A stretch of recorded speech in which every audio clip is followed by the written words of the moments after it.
uma disciplina, se questiona quanto à sua aplicação na vida profissional, seja assim nas fórmulas matemáticas, ligações químicas e principalmente na física. Meu nome é Rodrigo Ferrer e hoje nós vamos embarcar um pouco na ligação entre a física e a agronomia, principalmente nos métodos de irrigação por aspersão e o lançamento oblíquo. Vem comigo!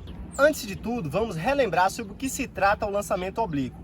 Ele ocorre quando o objeto inicia o seu movimento, formando um determinado ângulo com a horizontal. Nesse tipo de lançamento, o objeto executa dois tipos de movimentos simultâneos, que é na vertical, sendo o movimento retilíneo uniformemente variado, na sua subida e descida, e na horizontal, que é o movimento retilíneo uniforme.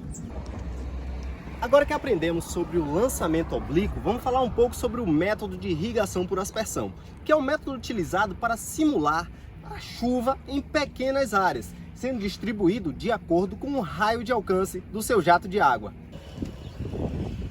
O aspersor libera determinada quantidade de água para o ar, onde a resistência aerodinâmica faz com que se formem gotículas, caindo sobre as plantas e o solo. O aspersor, que é o objeto responsável pela liberação do jato de água, pode ser simples, dessa forma. Observe que ele tem apenas duas antenas e sem movimento, ou complexo, desta forma. Dessa forma ele já pode fazer um movimento 360, ampliando o seu alcance de área.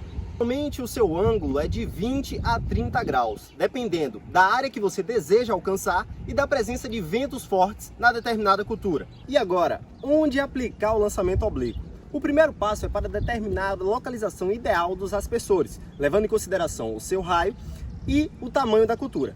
Numa cultura grande, é indicado que seja de 18 a 24 metros esse espaçamento, e numa cultura menor, pode ser de 12. O importante é que esses raios se encontrem, gerando a sobreposição, sendo muito importante o encontro desses raios, pois a parte mais próxima do aspersor é que recebe a maior quantidade de água. Então, um aspersor unindo-se um ao outro gera uma área de sobreposição, gerando uniformidade na área de alcance. Outro ponto é a pressão, que para descobrir a pressão certa a ser aplicada, deve analisar o tamanho da cultura também e a força dos ventos no local. Esses valores podem variar, mas o aspersor geralmente trabalha em pressões médias. Na medida de quilopascal, podemos considerar 250 como pressão baixa, 250 a 500 como a pressão média e acima de 500 como pressão alta.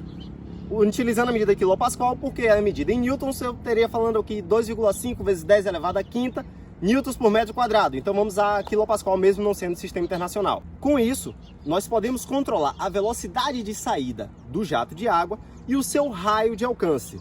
A uniformidade de umidade entre a planta e o solo é o fator principal. Por isso, a angulação e a pressão liberada deve ser a correta, utilizando o lançamento oblíquo. Concluímos que o lançamento oblíquo é de suma importância para o engenheiro agrônomo no trabalho da área de uma irrigação, melhorando o seu rendimento de área, lucros e produtividade.